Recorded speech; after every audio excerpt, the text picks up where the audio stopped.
দে পাওয়ারটা দে, পাওয়ার লাইন পাওয়ারটা দে, পাওয়ারটা দে। পাওয়ারটা দেওয়ার পর এই সুইচে টিপতে হবে, অন হবে। ভোল্টেজ বেশি হয়ে গেলে অন হচ্ছে না, চালু হলো, মিটার চালু। 210 ভোল্টেজ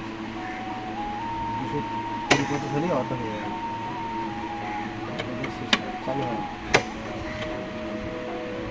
যে ওখানে ফ্যানের সুইচ, ওই সামনে লাইট সুইচ, ঠিক আছে। অটো হলেই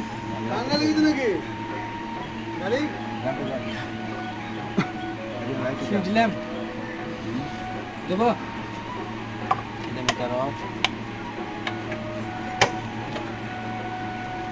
ওই লাইটের বুঝবো তো, মিটার অফ।